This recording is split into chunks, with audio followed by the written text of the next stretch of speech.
नमस्कार मित्रों, बहुत बहुत स्वागत है आपका आपके अपने YouTube चैनल अडानिया एजुकेशन अकेडमी आसिन पर। Very very good evening. शाम के 8 बज चुके हैं और वक्त हो चुका है केमिस्ट्री की क्लास का। जैसा कि मैंने आपको बताया था कि जैसे ही मुझे समय मिलेगा मैं आपके लिए क्लास लेकर आऊँगा। आज संडे है और आज फिर से अवकाश होने की वजह से हम थोड़े जल्दी फ्री हो गए और मैं आपके सामने हाजिर हूँ। पिछली क्लास में हमने बात की थी शून्य कोटि की अभिक्रिया के बारे में कि शून्य कोटि की अभिक्रिया क्या होती है, उसका जो समाकलित वेग समीकरण है वो किस प्रकार से निकाला जाता है, उसका अर्धायुकाल क्या होता है, ये हमने सबने चर्चा की थी।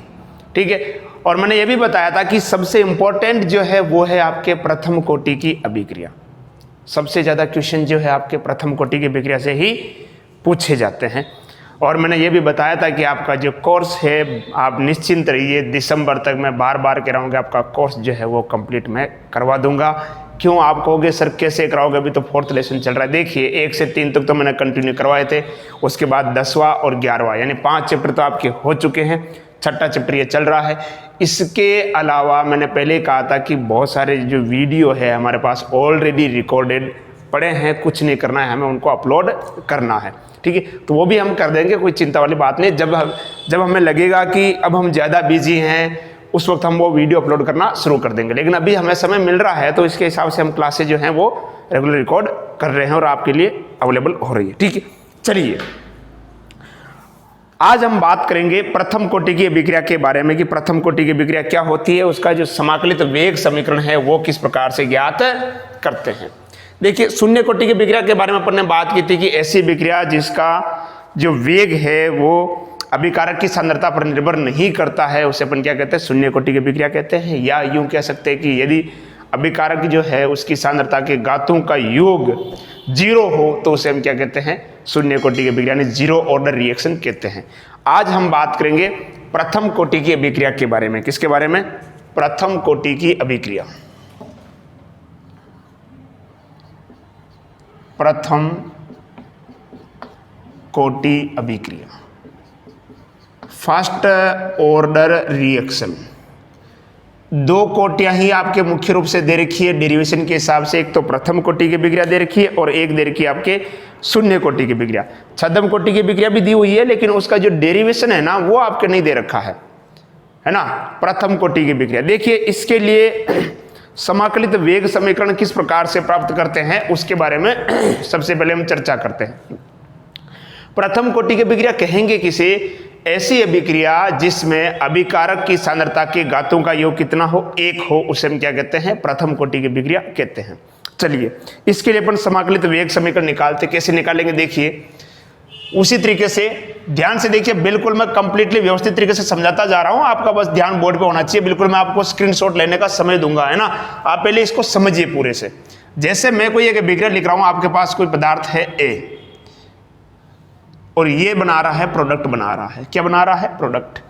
यदि T बराबर क्या हो, 0 हो, और यदि इस दौरान इसकी जो सांद्रता है, एक की सांद्रता कितनी है, 0, सॉरी R0 मान लेते हैं। अभी अभिक्रिया शुरू ही नहीं हुई है, T0 समय है, मतलब अभिक्रिया शुरू नहीं हुई है। R0 एक की क्या है, प्रारंभिक सांद्रता है और प्रोडक्ट बना ही नहीं है क्योंकि अभिक्रिया शुरू कहाँ हुई है, T0 समय ने अभिक्रिया शुरू नहीं हुई है। जब अभिक्रिया होगी तो प्रोडक्ट बनेगा, है ही नहीं। और T समय बाद इसकी सांद्रता जो है वो शेष सांद्रता, जो बची हुई सांद्रता वो रह जाती है, मान लो R। तो उत्पाद कितना बन गया? आप कहोगे सर R0 में से R माइनस कर दो, ये आपका क्या हो गया, उत्पाद हो गया। कोई दिक्कत? क्लियर? ये तो अपन ने जो शून्य कोटि की अभिक्रिया है उसमें भी किया था। अब देखिएगा बल गतिकी किसे अपन लिखते हैं, इसका जो रासायनिक बल गतिकी है उसके हिसाब से इसका अपन समीकरण लिखते हैं। बल गतिकी से हम लिखते हैं R बराबर, अपन जानते हैं अभिकारक है तो उसके लिए क्या चिन्ह लगेगा, माइनस dA अपॉन dt। अब देखो यहां पर एक की सांद्रता क्या है, R है, तो यहां पे मैं ऐसे लिख सकता हूं ना, एक की सांद्रता के हिसाब से dR अपॉन dt। क्लियर? इसको मैं दे रहा हूं समीकरण नंबर 1 दे देता हूं। अगला लिखते हैं अपन वेग नियम से। अभिक्रिया का जो वेग नियम है उसके हिसाब से हम लिखते हैं वेग नियम से। वेग नियम क्या होगा बताओ, R बराबर K और एक की सांद्रता क्लियर, और इसकी पावर लगेगी 1। अब देखो यहां पर पिछली जो विक्रिया अपन ने देखी थी शून्य कोटि की विक्रिया लास्ट क्लास में, वहां हमने एक की पावर लिखी थी, कितनी लिखी थी? 0 लिखी थी। किसकी लिखी थी? 0, एक की पावर। क्यों? क्योंकि वो विक्रिया कौन सी थी? शून्य कोटि की विक्रिया थी, इसलिए हमने यहां पर एक की पावर क्या कर दी थी? 0 कर दी थी। यहां हम एक की पावर 0 नहीं करेंगे, क्यों? क्योंकि ये है क्या है? आपकी प्रथम कोटि की विक्रिया है। इसको या मैं ऐसे लिख सकता हूं, R बराबर के R की पावर 1, क्लियर, और इसको दे रहा हूं मैं समीकरण नंबर 2। अब इस समीकरण 1 से R का मान मैं समीकरण 2 में रख रहा हूं। समीकरण 1 से मैं क्या कर रहा हूं? R का मान समीकरण 2 में रख रहा हूं। तो देखिएगा, समीकरण 1 से R का मान किस में रखने पर? समीकरण 2 में रखने पर, ठीक है। समीकरण 1 से R का मान समीकरण 2 में रखने पर तो क्या मिलेगा? देखिएगा ध्यान से, आपको ये रहा R, और R का मान क्या है बताओ? -dr अपॉन dt बराबर, सामने क्या मिलेगा आपको? K और R की पावर 1, या R लिख दो, कोई ना, ठीक है। तो मैं इसको और इजी करूंगा, मुझे मिल जाएगा dr, या इसको अपन बोल सकते हैं समाकलित वेग समीकरण भी कह सकते हैं ना, ठीक है। ये मिल जाएगा आपको -dr अपॉन नीचे क्या मिलेगा? R, और सामने क्या मिलेगा बताओ? k dt। कोई दिक्कत यहां तक? इसको अपन कह सकते हैं प्रथम कोटि विक्रिया का समाकलित वेग समीकरण, अवकलित वेग समीकरण, सॉरी समाकलित नहीं, अवकलित वेग समीकरण। इसका अपन करते हैं समाकलन करते हैं। समाकलन करने पर फिजिक्स में आपने डिटेल में पढ़ा होगा समाकलन के बारे में। इसका मैं समाकलन करूंगा तो क्या होगा? -dr अपॉन, इसको संदर्भ होगा, आप कोष्टक में लिख लो इस तरह से, dr अपॉन r बराबर के, यहां पर स्थिरांक है तो स्थिरांक का समाकलन नहीं होगा, और ये क्या हो जाएगा? dt, clear. आपको पता है कि जब इस प्रकार का, आप जैसे आपने पढ़ा होगा dx अपॉन x का समाकलन करते तो क्या होता है? वो log x होता है। फिजिक्स में पढ़ा होगा ना आपने, dx upon x, dx upon x का जब अपन समाकलन करते तो इसका क्या होता है? log x होता है। क्या होता है? log x होता है, ठीक है। तो इसी हिसाब से यहां पे भी आप देख सकते हो कि यहां आपको क्या मिल जाएगा? dr अपॉन r, तो इसका समाकलन अपन करेंगे तो यहां आपको क्या मिलेगा? माइनस log e r बराबर क्या है? k, और यहां पर क्या हो जाएगा? kt plus c। c यहां पर क्या है? समाकलन स्थिरांक है। c यहां पर क्या है? समाकलन स्थिरांक। जैसा हमने शून्य कोटि की विक्रिया में किया था कि हमने c की वैल्यू निकाली थी ना, c की वैल्यू, तो बस बिल्कुल यहां पे भी आपको वैसा ही करना है, कुछ भी नहीं करना है। देखिए, अगर मैं कहूं कि t बराबर 0 है, यहां से देखिए t 0 है तो r की सांद्रता क्या हो जाएगी? r 0 हो जाएगी ना। अगर t है तो r क्या हो जाएगा? r हो जाएगा r 0, यही होगा। इसका मतलब यहां r की जगह पे तो मैं क्या रखूंगा? r 0, और t को अगर मैं 0 करूंगा तो 0 इंटू के, तो ये पूरा क्या हो गया? 0 हो गया ना। तो मुझे क्या मिला बताओ? माइनस log r की जगह पे क्या मिलेगा? r 0, और बराबर सामने क्या है? c।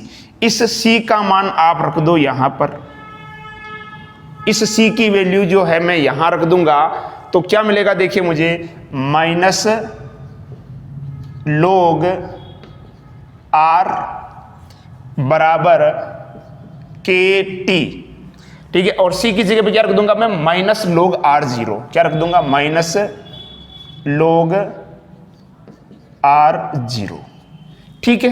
देखिए फिर से बता देता हूं मैं, यहां तक तो कोई दिक्कत नहीं है, पर इसका समाकलन स्थिरांक है, c की वैल्यू निकालेंगे। t बराबर अगर क्या है? 0 है, तो उस दौरान r क्या होगा? r0, तो r0 हो गया। तो यहां t तो मैंने 0 रखा, तो ये गुणा हो गया, तो 0 से क्या को गुणा करेंगे? पूरा क्या हो गया? 0 हो गया। और r की जगह पे क्या रख दिया? r0, तो ये मुझे प्राप्त हो गया। अब इसको मैंने, यानी c बराबर क्या हो गया आपका? माइनस log e r0, ठीक है। तो इसको मैंने यहां रखा, तो माइनस log e r का तो r ही है, ये रख दिया मैंने, बराबर के टी का के टी, और सी की जगह पे क्या रख दूंगा मैं, माइनस log ER0। कोई दिक्कत है क्या? क्लियर। अब सांद्रता को मैं एक तरफ कर लेता हूं, तो मैं इसको इधर लाऊंगा तो ये मुझे क्या मिलेगा बताओ, log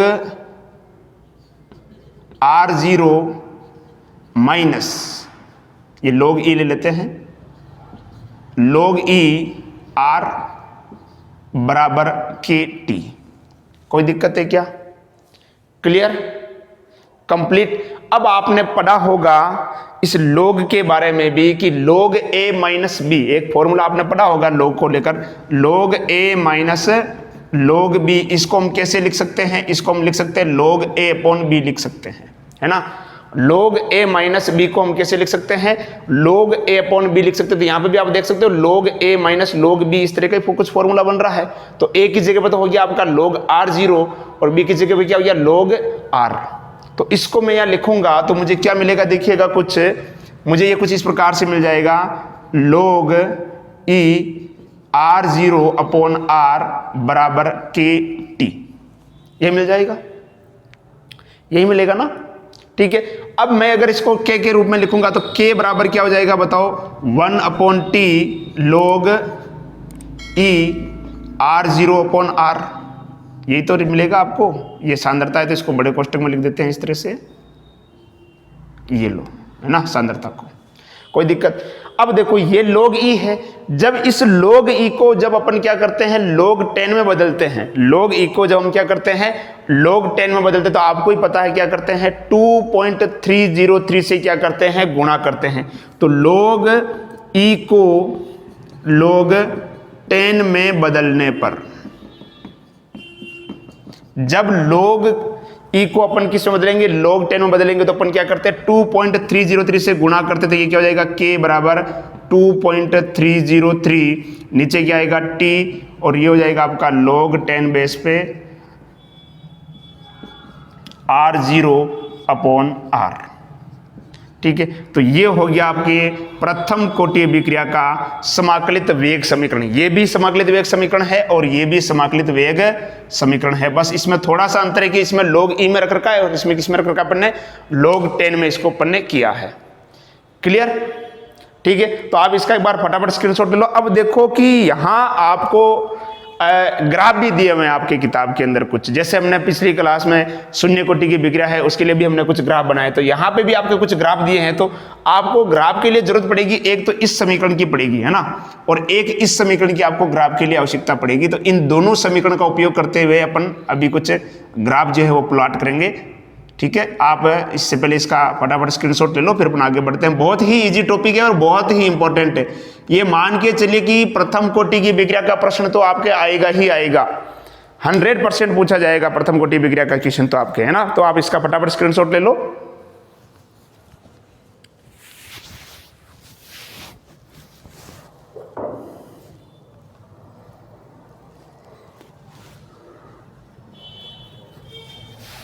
हो गया, मिटा दें। बहुत इजी है बेटा, बहुत इजी है, बहुत ही इजी है बेटा, कोई दिक्कत नहीं है इसके अंदर, सीधा सीधा सा। चलो मिटा दें, चलो। तो अब अपन कुछ ग्राफ वगैरह बनाते हैं जो आपके दे रखे हैं, फिर अपन इसके बारे में जिसका जो अर्धायुकाल है उसको लेकर भी हम चर्चा करेंगे।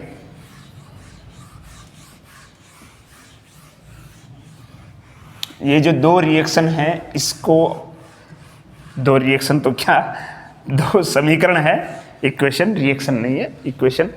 तो इसका उपयोग करते हुए अपने को कुछ ग्राफ वगैरह बनाते हैं, है ना। यहां आप देख सकते हो, अगर मैं इनके बीच में अगर ग्राफ बनाऊं, ये वाला अपन देखते, पहले देखिएगा ध्यान से। एक तरफ ले लेता हूं मैं समय ले लेता हूं t, और एक तरफ मैं सांद्रता ले लेता हूं आपकी क्या है, log 10 बेस पे R0 अपॉन R। तो आप खुद देखो, इसमें जो आपको ग्राफ मिलेगा कुछ कैसा मिलेगा, ये इस प्रकार से मिलेगा ना, सीधी रेखा देखो, यही तो मिलेगी। और इसका जो ढाल जो मिलेगा आपको, ये ढाल जो है, इसका ढाल आपको मिलने वाला है क्या मिल जाएगा, k/2.303। ये सब डिग्री, ये जो ग्राफ जो है इसका क्या हो जाएगा, ढाल हो जाएगा। ठीक है, ये एक ग्राफ इसका बना सकते हैं। दूसरा ग्राफ मैं इधर बना रहा हूं, इसको देख के अपन बना सकते हैं। अपन क्या करते हैं, इसका चिन्ह परिवर्तित करते हैं। चिन्ह परिवर्तित करेंगे तो ये क्या हो जाएगा बताओ, चिन्ह परिवर्तित करने पर log e और ये हो जाएगा आपका r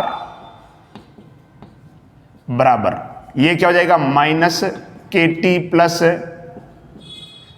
log e r0।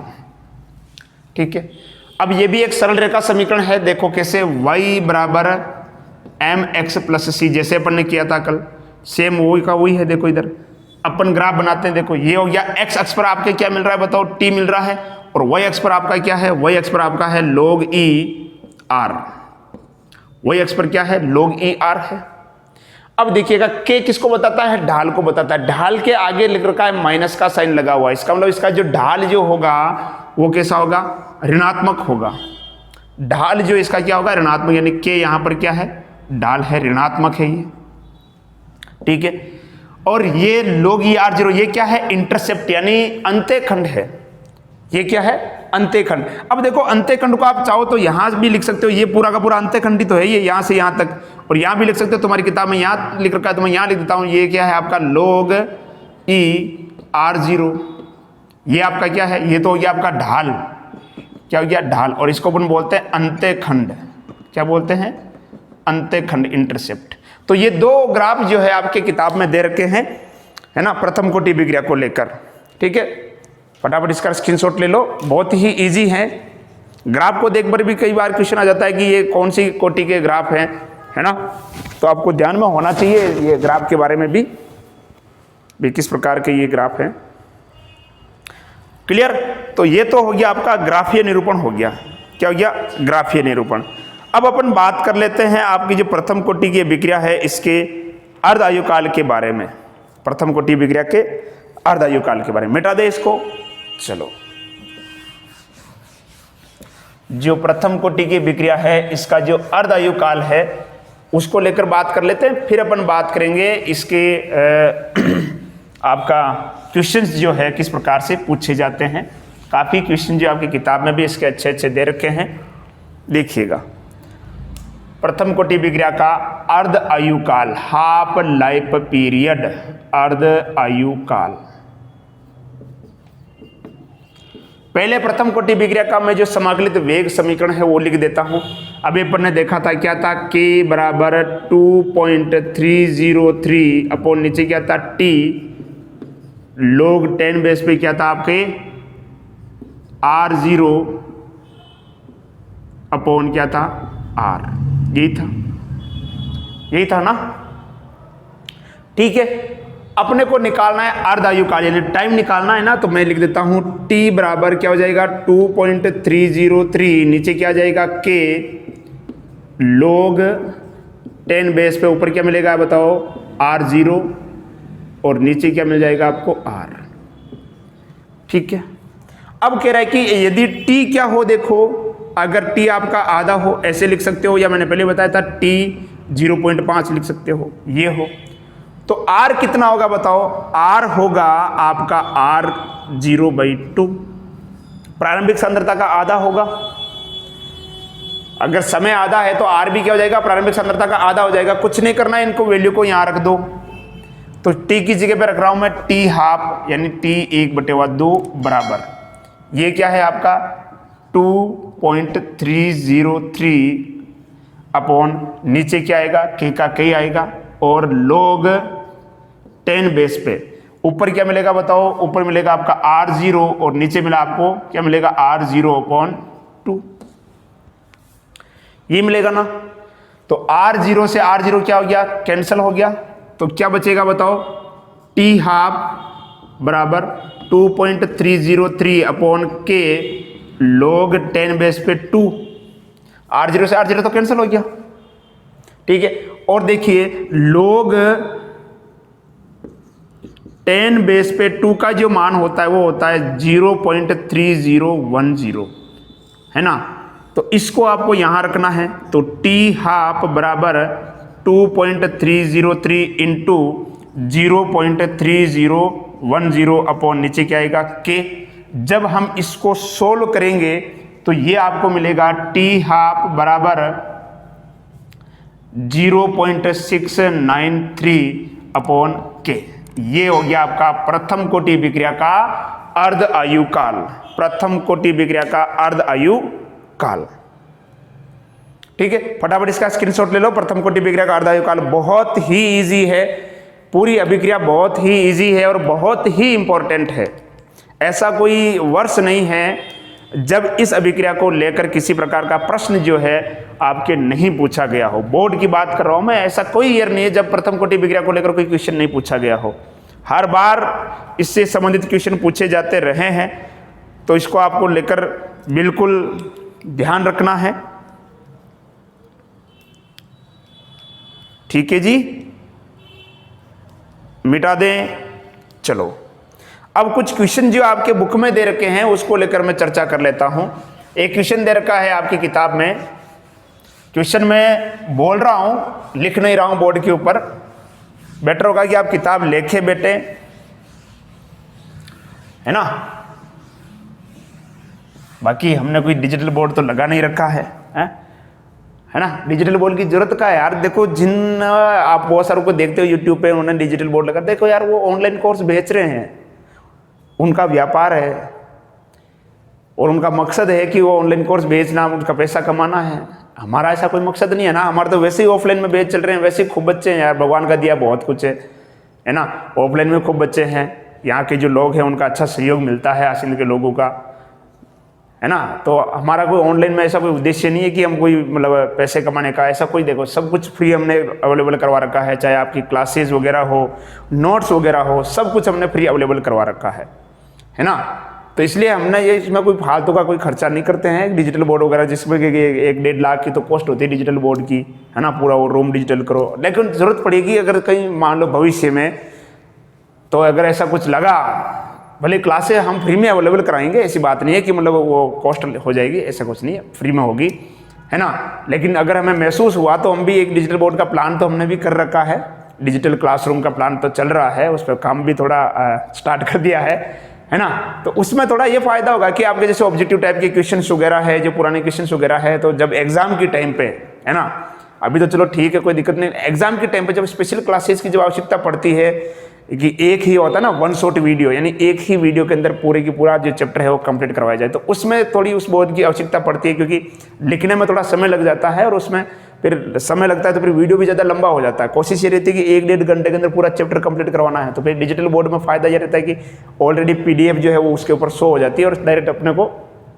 करना होता है ना। चलो ये अलग बात है, अपन बात करते हैं। आपका जो क्वेश्चन दे रखा है, क्वेश्चन दे रखा है कि प्रथम कोटि की विक्रिया है, एक उसका जो वेग स्थिरांक है, एक प्रथम कोटि की विक्रिया है, उसका जो वेग स्थिरांक है उसका मान आपको दिया हुआ है, के का मान, एक प्रथम कोटि की विक्रिया है जिसके दर नियतांक का मान है 5.5 × 10⁻⁻14 सेकंड इनवर्स। ठीक है, एक प्रथम कोटि की विक्रिया है जिसके के का मान कितना है 5.5 × 10⁻⁻14 और आपसे पूछा है इसका अर्ध आयु काल क्या होगा। एक प्रथम कोटि की विक्रिया जिसके दर नियतांक का मान 5.5 × 10⁻⁻14 है, 14 सेकंड इनवर्स है, तो इस अभिक्रिया का अर्ध आयु काल क्या होगा। जैसे ही प्रथम कोटि की बोला आपके दिमाग में आ जाना चाहिए कि प्रथम कोटि की विक्रिया के लिए अर्ध आयु काल क्या होता है। बताओ, अभी अपन ने देखा था 0.693/K, यही होता है। बस हो गया। अब देखे तो क्वेश्चन, अब तो हो गया यार, कुछ नहीं करना है भाई। ये 0.693 K का मान दे रखा है, 5.5 × 10⁻⁻14, इसको ऊपर ले आओ तो ये हो जाएगा 0.693 नीचे बटेगा 5.5 × 10 की घात क्या हो जाएगा आपका 14। सोल्व कर लो इसको, बस आंसर 1.26 अप्रोक्सीमेट ऐसा कुछ आएगा, देख लेना आप, है ना। जब आप इसको करोगे तो ये आएगा 1.26 के अप्रोक्सीमेट आएगा। 1.26 × 10 पावर कितना मिल जाएगा आपको 14 और ये सेकंड।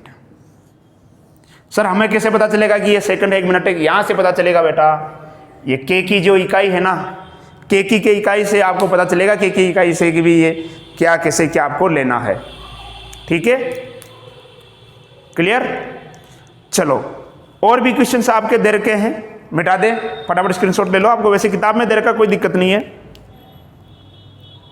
ठीक है, अब देखो एक और आपके दे रखा है, बहुत अच्छा क्वेश्चन है, बहुत इंपॉर्टेंट भी है, मेरी तरफ से आप इसको इंपॉर्टेंट कर लेना, एग्जाम में पूछा जा सकता है। ये कह रहा है कि एक प्रथम कोटि की विक्रिया है, एक समझिएगा ध्यान से, इसको, बहुत अच्छा क्वेश्चन है। एक प्रथम कोटि की विक्रिया है जिसको या जिसके 99.9%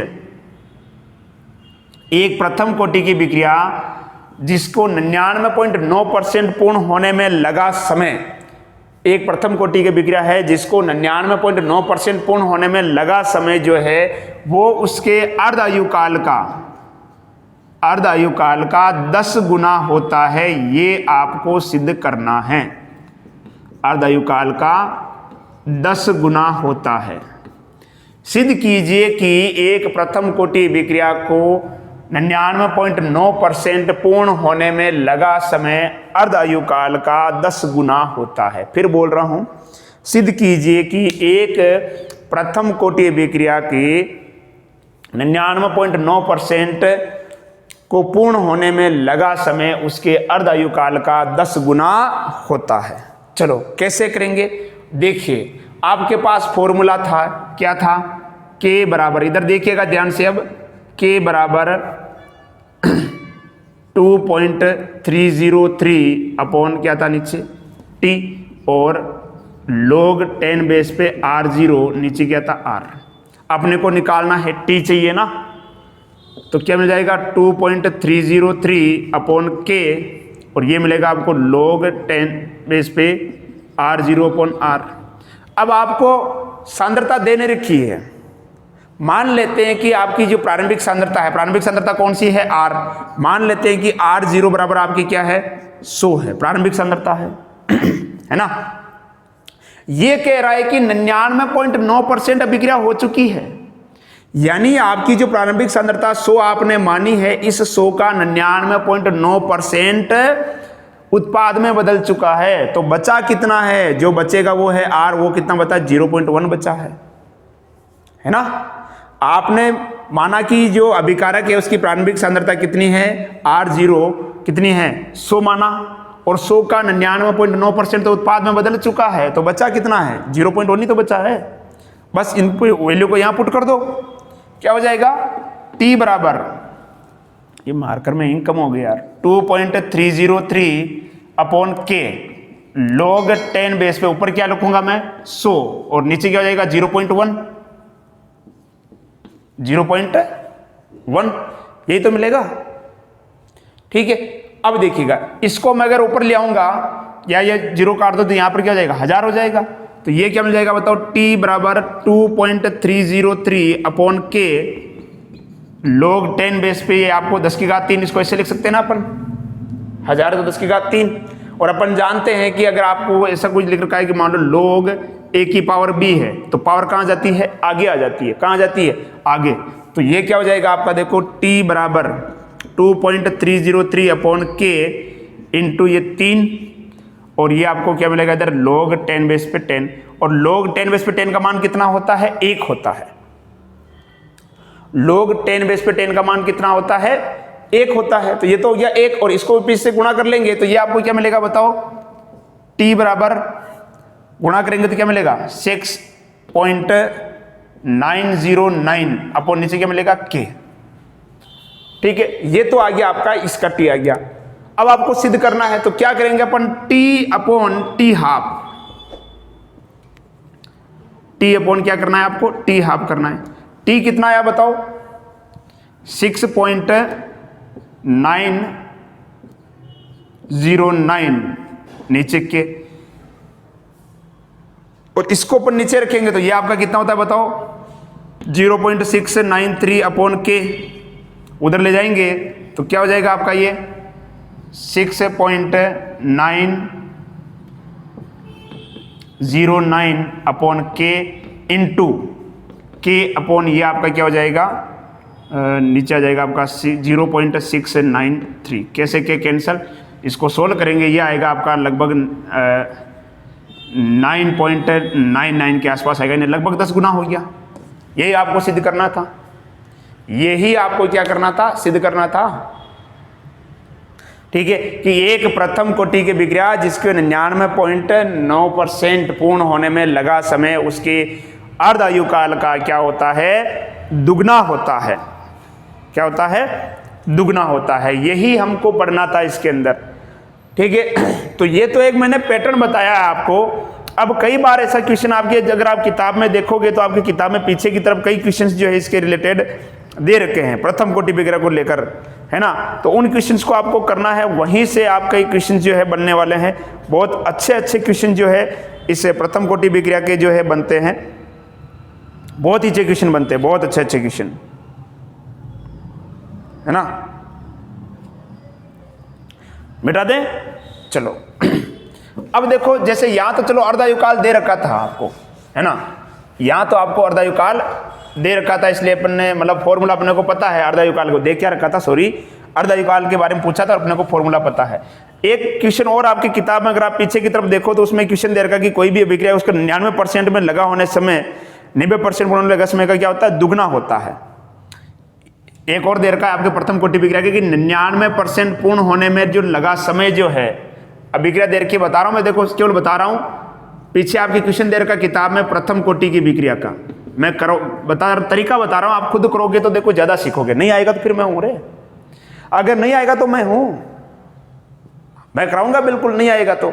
लेकिन तरीका देखो पहले, आप जब तक करोगे नहीं ना तब सीखोगे नहीं यार। ये कह रहा है कि एक प्रथम कोटि की विक्रिया है, उसको 99% पूर्ण होने में लगा समय 90% पूर्ण होने में लगने वाले समय का क्या होता है, दुगना होता है। क्या होता है, दुगना होता है। 99% पूर्ण होने में लगा समय 90% पूर्ण होने में लगा समय का क्या होता है, दुगना होता है। कुछ नहीं, क्या करना है आपको, दोनों का टी निकाल लो, एक टी से निकाल लो, एक टी से निकाल लो, फिर दोनों टी को क्या कर दो, डिवाइड कर दो, आंसर आ जाएगा लगभग 2, है ना। दोनों का क्या निकालोगे, टी पहले मान लो 100 मान ली, कि 100 में से मान लो कि 90% बदल चुका है, इसका मतलब बचा कितना है, 10 ही तो बचा है। बचा कितना है, 10 बचा है। ठीक है, तो इस प्रकार से आप इसका भी मतलब बहुत इजी तरीके से निकाल सकते हो। तो प्रथम कोटि की विक्रिया की जो ये आपकी जो समाकलित वेग समीकरण है और उसके कुछ एग्जाम्पल्स जो है ये हमने देखे थे। क्वेश्चंस आप देखो किताब में बहुत सारे पीछे की तरफ दे रखे हैं, आप करोगे आ जाएगा, कोई दिक्कत नहीं है बेटा, बहुत ही इजी है, बहुत इजी है। और मैं बार बार कह रहा हूँ कि 100% यहाँ से क्वेश्चन आपके फंसेगा, पक्का फंसेगा, पक्का पक्का, है ना। तो पढ़ते रहिए, एंजॉय कीजिए क्लासों को, घबराने की कोई बात नहीं है, तनाव में ग्रसित नहीं होना है, एंजॉय करना है, बढ़िया से मजे के साथ पढ़ना है। भाई साइंस कोई हार्ड सब्जेक्ट नहीं है, केमिस्ट्री तो बहुत ही ईजी है बेटा, बहुत ईजी है। सबसे ज़्यादा अगर मैं मेरे क्षेत्र की बात करूं, फिजिक्स भी है, केमिस्ट्री भी है, बायो भी है, मैथ भी है, लेकिन हर साल हमारे यहाँ का जो रिजल्ट जो रहता है बेस्ट रहता है केमिस्ट्री का। सब्जेक्ट इजी है यार, बहुत इजी सब्जेक्ट है। बस तुम अब ब्रह्मपाल के बेटे रहते हो, ब्रह्मपाल के बेटे रहते हो कि यार ये बहुत हार्ड है, बहुत हार्ड है। नहीं बेटा, बहुत इजी है, बहुत ही इजी सब्जेक्ट है, बहुत ही स्कोरिंग सब्जेक्ट है। बस थोड़ा पढ़ने का तरीका आना चाहिए। हम क्या कि रट्टा मारते हैं ना, तो वहाँ दिक्कत खा जाती है, वहाँ मात खा जाते हैं। ठीक है, बाकी सब आपको पता है, नोट्स आपको कहाँ मिलेंगे, आपको पढ़ाई करनी है। ठीक है, मिलते हैं अगली क्लास में, तब तक सुरक्षित रहें, पढ़ाई करते रहें, अपना और अपनों का ध्यान रखें। धन्यवाद।